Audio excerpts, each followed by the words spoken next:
پھر ایک بہت وسیع موضوع ہے جس پر آج میں بات کرنا چاہ رہا ہوں بہت اختصار کے ساتھ، وہ ہے امام زمانہ علیہ السلام کا تعلق احادیث معصومین میں۔ ہر معصوم کی محفل کا موضوع رہے امام زمانہ علیہ السلام۔ تو ہمارے ایک محترم عزیز ایمانی بھائی، انہوں نے ایک اشارہ دیا اور میں نے سمجھا کہ شاید اللہ سبحانہ وتعالیٰ کی جانب سے یہ خاص الہام بھی ہو کہ میں آپ کو 14 حدیثیں سناؤں، 14 معصومین کی امام زمانہ علیہ السلام کے بارے میں۔ محمد مصطفیٰ سے شروع کریں صلی اللہ علیہ وآلہ وسلم اور پہنچے امام زمانہ جل اللہ تعالیٰ فرجہ شریف تک، اللہم صلی علی محمد وعلی محمد۔ تو یہ 14 حدیثیں میں آپ کی خدمت میں عرض کرنا چاہتا ہوں بہت مختصر تشریح کے ساتھ جہاں ضرورت ہوئی، ورنہ تو ماشاءاللہ صاحبان فہم و شعور ہے، خود امام علیہ السلام کا ہی کلام ہے کہ 14 حدیثیں سنانی ہے مجھے 14 معصومین کی امام زمانہ علیہ السلام کے بارے میں۔ ان کے جد امیر المومنین قائد الغر المحجلین علی بن ابی طالب علیہ السلام نے یہ ارشاد فرمایا امام مہدی علیہ السلام کے بارے میں، جب بھی امام مہدی کا ذکر آتا تو روایات میں اس طرح سے کہ آہ بھرتے تھے مولا، جیسے آہ، اور اپنے سینے کی طرف اشارہ فرماتے تھے اور کہتے تھے شوقاً الی رؤیتہ، کتنا مشتاق ہوں میں اپنے مہدی کی رؤیت کا۔ مولا علی علیہ السلام مشتاق ہیں اپنے فرزند حضرت حجت کی رؤیت کے، سبحان اللہ۔ پھر فرمایا کیا کہنا، وہ تو خود علی بن ابی طالب ہی کا نور اور خون ہے۔ پھر فرمایا ان کے اصحاب کے لیے، امام مہدی کے اصحاب کے لیے فرمایا میرے ماں باپ قربان ہو جائیں ان افراد پر کہ جو زمینوں میں مجہول ہیں لیکن آسمانوں میں معروف ہے، یعنی ابھی زمین والے پہچانتے نہیں انہیں۔ یہ اشارہ ہے امام مہدی علیہ السلام کے اصحاب کی طرف، جو زمین میں مجہول ہے آسمان میں معروف ہے، آسمان کی مخلوقات جانتی ہیں، میرے ماں باپ قربان ہو جائے۔ یہ مولا علی بن ابی طالب کا جملہ ہے۔ اس کے بعد بہار الانوار جلد نمبر 51 میں مولا علی نے اپنے فرزند حضرت حجت کی ہیئت اور ان کی خوبصورتی اور ان کی وجاہت کا ذکر فرمایا وہ مہدی قائم ایسا جوان ہے، سب سے پہلے جوان ہے، 1189 سن ہے لیکن جوان ہے، شابون کا لفظ امام نے استعمال کیا، جوان ہے۔ آگے عرض کروں گا کہ امام زمان علیہ السلام جب ظاہر ہوں گے تو کس سن میں ظاہر ہوں گے، وہ کون سی کیفیت ہوگی ان کی۔ تو وہ جوان ہے جس کے شانے، اگر عربک سے ایگزیکٹ ترجمہ کروں تو اسکوائر یعنی کشادہ، وہ جوان جس کے شانے کشادہ جب وہ ظاہر ہوگا، چہرہ حسین ہوگا، بال خوبصورت ہوں گے جو شانوں تک آ رہے ہوں گے۔ پھر بڑا لطیف جملہ فرمایا کہ چہرے سے وہ نور نکل رہا ہوگا کہ جو ان کی داڑھی کی سیاہی کو بھی ماند کر دے گا۔ فرمایا میرے بابا قربان ہو جائیں بہترین خاتون کے اس فرزند پر، یعنی بی بی نرجس خاتون کو سلام کیا یہاں مولا علی بن ابی طالب علیہ السلام نے، میرے بابا ابو طالب قربان ہو جائیں بہترین خاتون یعنی بی بی نرجس خاتون کے اس فرزند پر۔ میں نے کہا نا آپ سے کہ ائمہ کی محفلوں میں آپ دیکھیں کس شان و شوکت سے ذکر ہے امام زمانہ علیہ السلام کا، سبحان اللہ۔ آئیے اس بی بی کا ایک کلام سناؤں آپ کو کہ وہ ہیں ہی فرزند فاطمہ یوسف زہرا۔ کم از کم جو شباہتیں بی بی فاطمہ اور امام زمانہ علیہ السلام میں لکھی گئی ہیں، میں خالی القاب کی بات کروں نا، 20 القاب بی بی فاطمہ اور امام زمانہ کے وہاں جو مشترک ہے، 20۔ حتیٰ امام زمانہ کا ذکر بی بی فاطمہ کی تسکین کا سبب ہے، خطابتاً نہیں کہہ رہا، روایت سے کہہ رہا ہوں۔ جب حضور مکرم کا وقت آخر تھا اور بی بی سیدہ گریہ فرما رہی تو باپ اپنی بیٹی کو تسلی کیسے دے؟ تو سوال کیا کہ اے بیٹی آپ کی اس وقت اس شدت سے گریہ کا سبب کیا ہے؟ کہ بابا میں سوچ رہی ہوں کہ آپ کے بعد جو مصائب آنے والے ہیں اور حق ولایت چھین لیا جائے گا اور خلافت کو غصب کر لیا جائے گا، اس وقت حضور مکرم نے فرمایا کہ اے بیٹی آپ کی اولاد میں اللہ ایک مہدی کو ظاہر کرے گا۔ تسلی دی بی بی فاطمہ الزہرا کو امام زمانہ کے ذکر سے، جو ہر گمراہی کو ریشکن کر دے گا۔ یعنی جہاں کہیں آپ امام زمانہ علیہ السلام کا ذکر کریں تو تسلی قلب فاطمہ الزہرا سلام اللہ علیہا ہے، سبحان اللہ۔ آئیے امام حسن علیہ السلام نے ذکر حضرت مہدی کیسے کیا، حضرت خضر سے تشبیہ دی ایک موقع پر، میں مختصر کر رہا ہوں۔ امام حسن علیہ السلام نے سلوک کی تھی نا معاویہ سے، تو اس وقت بعض اپنے بھی آ کر ملامت کرتے تھے امام کو، سمجھ نہیں پاتے تھے سلسلہ امامت میں کہ منصوص من اللہ ہیں، کھڑے ہو تو رسول کے نائب، بیٹھے ہو تو رسول کے نائب۔ لیکن فرمایا کہ امام حسن علیہ السلام نے، کیونکہ جب وہ ملامت کرتے تو امام نے کہا کہ ہم میں سے ہر امام اپنے زمانے کے سلاطین سے مظلوم واقع ہوگا، ہر امام پر ظلم ہوگا سوائے اس کے کہ جس کے پیچھے عیسیٰ روح اللہ نماز پڑھنے والے ہیں، اس پر سلاطین ظلم نہیں کر پائیں گے۔ یہ امام نے کہا اللہ سبحانہ وتعالیٰ کا وعدہ ہے، کیا کہنے۔ فرمایا وہ میرے بھائی کا نوا بیٹا ہے، کیا تشبیہ ہے، اس کی غیبت بہت طولانی ہوگی لیکن جب اللہ ظاہر کرے گا تو 40 سال سے کم کا ایک جوان لگ رہا ہوگا۔ مولا کے کلام کو امام حسن کے کلام سے جوڑ لیجئے گا۔ اور اگر کسی کے ذہن میں یہ شبہ ہے کہ یہ کیسے ہوگا تو پھر امام نے کہا ان اللہ علی کل شیء قدیر، یہ ایک آیت کافی ہے۔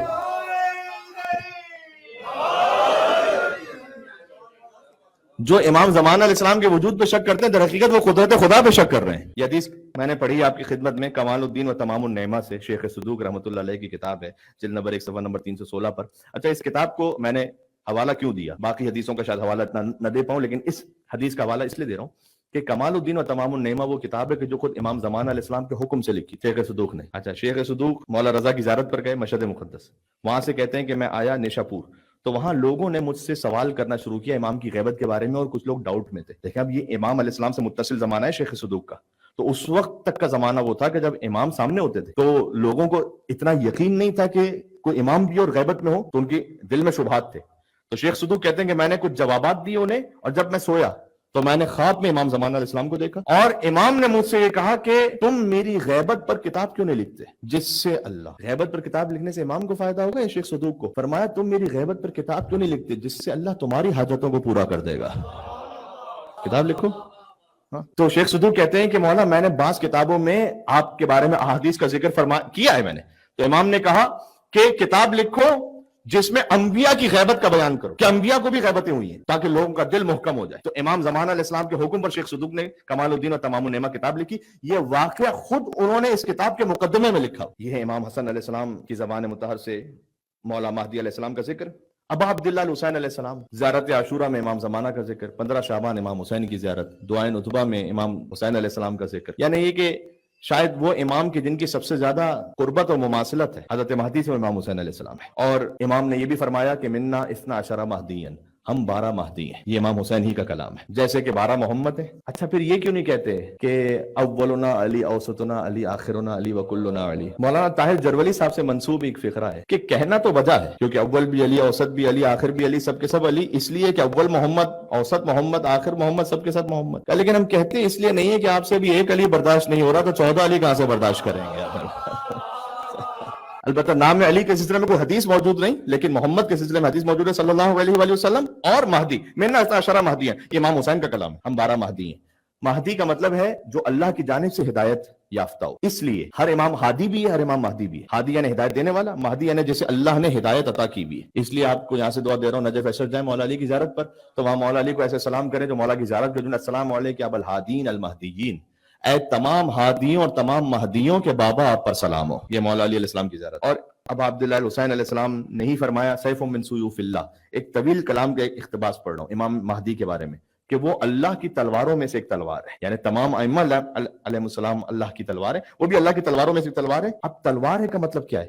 ایک خونخواری کا تصور ہے یہاں پر کا نہیں, اللہ کی تلواروں میں سے ایک تلوار ہے, اور یاد رکھو بخشنے والوں کا سردار ہے. تو ایک طرف سے وہ کریم اماموں کا وارث ہے, بخشنے والوں کا سردار ہے, لیکن اللہ کی تلواروں میں سے ایک تلوار ہے. یعنی اللہ کی رحمت کا مظہر بھی ہے اور اللہ کے غضب کا مظہر بھی ہے امام زمان علیہ السلام. اور یہ بھی فرمایا کہ وہ 5 علامتیں کہ جن کے بعد امام کا ظہور حتمی ہے. وہ میں اس تفصیل میں نہیں جانا چاہتا, تھوڑی سی میں اس بارے میں آپ سے بات کر چکا ہوں کہ دنیا کے تمام حالات کو فٹ نہ کرنے کی کوشش کریں امام زمان علیہ السلام کے ظہور پر. یمن میں یہ ہوا, امام کی علامت پوری ہو گئی. پاکستان میں یہ ہوا, امام کی علامت پوری ہو گئی. عبداللہ مر گئے, امام کی علامت پوری ہو گئی. ایک کے بعد ایک واٹس ایپ میسیجز, اسی پر ہی خطبے, اسی پہ ہی تقریریں. یہ آفات عقیدہ مہدویت میں سے ایک ہے, یاد رکھیے گا. حضرت مہدی علیہ السلام کے عقیدے کو اس سے نقصان پہنچنے کا شدید اندیشہ ہے کہ اگر ہم نے ہر واقعے کو اپنی مرضی سے فٹ کیا امام زمان علیہ السلام کے ظہور پر, نہیں, اس لیے کہ اگر مجھ جیسے یہ کہتے رہیں گے 20-25 سال تک, 50-100 سال تک, اور اللہ سبحانہ و تعالیٰ کی اگر مشیت میں کہ امام کا ظہور مثال کے طور پر 500 سال بعد ہونا ہے, کسی کو نہیں معلوم کب ہونا ہے, تو ایک وقت میں جوان ڈاؤٹ میں آئے گا سننے والے کہ جو 100 سال سے کہا جا رہا ہے کہ یہ واقعہ پورا ہو گیا تو امام آنے والے ہیں, یہ واقعہ پورا ہو گیا تو امام آنے والے ہیں, وہ واقعہ ہو گیا تو امام آنے والے ہیں, تو یہ کب آنے والے ہیں؟ اور احادیث کی روشنی میں کہہ رہا ہوں کہ پھر ایک مرتبہ سوال ہوگا کہ کہیں وہ دنیا سے چلے تو نہیں گئے, کیا وہ ہیں بھی یا نہیں ہے. اس لیے امام کے ظہور کی جو حتمی علامت ہے نا, کنفرم, خروج سفیانی ہے, خروج یمانی ہے, آسمان سے ایک آواز کا آنا ہے, خسف بیدا یعنی مکہ اور مدینہ کے درمیان ایک سرزمین کا دھس جانا ہے, اور قتل نفس زکیہ. اس پہ میں جمعے کے خطبے میں چونکہ بات کر چکا ہوں, لہذا تفصیل میں نہیں جاؤں گا. فقط ایک فقرہ چونکہ آپ بڑی توجہ سے میرے خیال میں سن رہے ہیں, اس بات کو دیکھ رہے ہیں. قتل نفس زکیہ کا مطلب یہ ہے کہ پاکیزہ ترین نفس میں سے ایک شخص کے جو سادات میں سے ہے وہ حجر اسود اور مقام ابراہیم کے درمیان قتل ہوں گے. اور امام نے فرمایا کہ آدم سے لے کر خاتم تک اور قائم تک خانہ کعبہ کی ایسی بے حرمتی نہیں ہوئی ہوگی جیسے اس وقت ہوگی. اور اس وقت امام علیہ السلام فرمائیں گے کہ اب حجت تمام ہو چکی ہے, اور اب یہ امام کی ظہور کی حتمی علامات میں سے کنفرم. تو اس لیے محتاط رہیں, امام کے منتظر رہیں, لیکن یہ بھی فرمایا ہلاک المستعجلون, بے صبری کرنے والا ہلاک ہو. حدیث پڑھ رہا ہوں, حدیث کیا شان ہے. مولا زین العابدین کا نام گرامی سامنے آیا. اللہم صلی علی محمد وعلی محمد.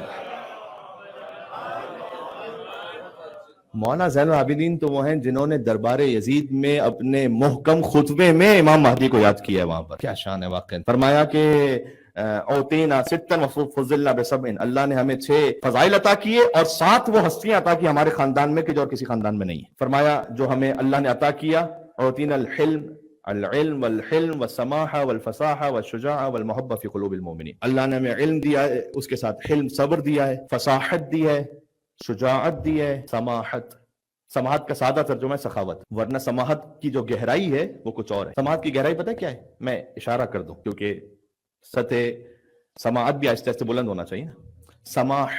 سماحت کا ایک مطلب ہے سادہ سخاوت، ویسے گہرائی میں مطلب ہے کہ دیکھتے ہوئے بھی کسی کے گناہ کو، جرم کو اگر ذاتی معاملے میں ہے تو اگنور کر دینا. کئی اللہ نے ہمیں عطا کیے، مولا کہنا چاہ رہے ہیں کہ ہم دیکھتے ہیں سب لیکن ایسے کہ جیسے نہ دیکھو. یہ ہے سماحت. کاش یہ صفت آ سکے ہم میں واقعا. والمحبہ فی قلوب المؤمنین، اور اللہ نے محبت عطا کی ہے مومنین کے دلوں میں ہماری.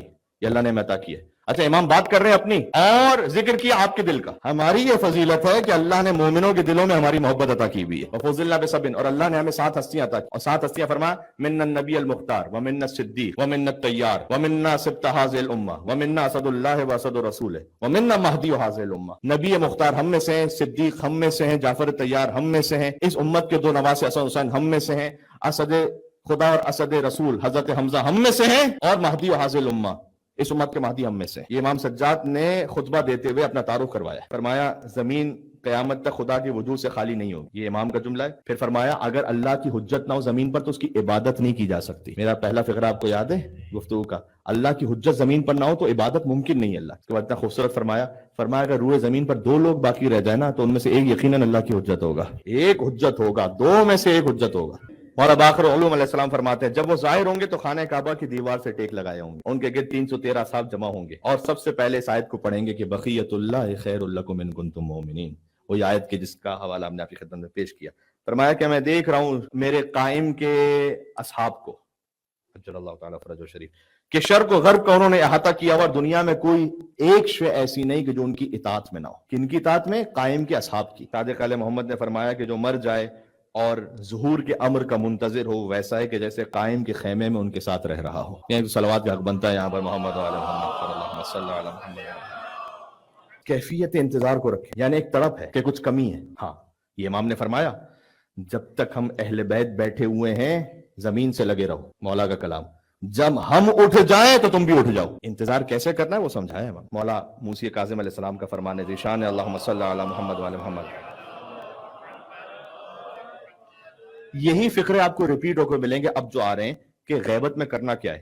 خوش بحال ان شیعوں کے لیے جو غیبت کے زمانے میں ہماری محبت سے متمسک، بار بار یہ فقر ہمارے دشمنوں سے برات رکھتے ہیں، وہ ہم سے ہیں ہم ان سے. یہ حسین منی وانا من حسین کی منزل ہے، وہ عصمت کبریٰ کی بات ہے. اور یہاں پر امام اور مامون کا جو رشتہ ہے فرمایا وہ ہم سے اور ہم ان سے. اگر تم ہماری محبت سے متمسک ہو اور ہمارے دشمنوں سے برات رکھتے ہو دل میں. بہت غور کیجئے گا اس بات. جی صادق علیہ محمد سے کسی نے پوچھا کہ مولا جب غیبت طولانی ہو جائے اور امر مشکوک ہو جائے کہ کیا کرنا ہے تو کیا کریں؟ کوئی ایک بات کہہ رہا ہے، کوئی دوسری بات کہہ رہا ہے، کوئی ایک فلسفہ کو دوسرا فلسفہ، کوئی ایک نیریٹو کو دوسرا نیریٹو، کیا کریں؟ امام نے کہا احب من کنت تحب ابغض من کنت تبغض. اسی سے محبت کرتے رہو جن سے کر رہے تھے، انہی سے بغض رکھتے رہو جن سے رکھ رہے تھے. گفتگو تمام ہو رہی ہے. امام رضا علیہ السلام نے فرمایا میرے ماں باپ قربان اس پر جو میرے جد کا ہم نام ہے. جد کا ہم نام ہے یعنی محمد صلی اللہ علیہ وآلہ وسلم کے ہم نام ہے، جو میری اولاد میں چوتھا ہے. امام رضا فرماتے آپ کو یاد ہے دیبل نے ایک مرثیہ سنایا تھا امام رضا علیہ السلام کو، جس میں امام رضا علیہ السلام نے ایک شعر کا اضافہ کیا تھا. میں مصائب میں پڑھ چکا ہوں یہاں سے. تو دیبل کو کوئی تحفہ بھی تو دینا تھا نا امام کو. یقین جانیے گا اہل بیت آپ کو اس سے بڑا تحفہ دے نہیں سکتے کہ کوئی ایسی بات کہہ دیں کہ وہ آپ کو اپنی ولایت سے قریب کر دے. اس سے بڑا تحفہ نہیں کوئی. فرمایا اے دیبل تم نے مرثیہ پڑھا ہے نا ہمارا، فاطمہ یبن القومی یبنت الخیر فندبی نجوم سماوات بعرض فلات قبور بکوفان واخرى بطیبہ وقبر بفخ لها صلوات. یہ جو پورا دیبل نے مرثیہ پڑھا اور امام رضا علیہ السلام نے شعر کا اضافہ کیا وقبر بطوس یا لها من مصیبت. یہ پورا مرثیہ. کہ دیبل سنو میرے بعد حجت محمد ہیں یعنی محمد تقی صلی اللہ علیہ وآلہ وسلم، ان کے بعد علی ہیں یعنی علی النقی، ان کے بعد حسن ہے، ان کے بعد حجت قائم ہے. یہ دیبل کو سکھا رہے ہیں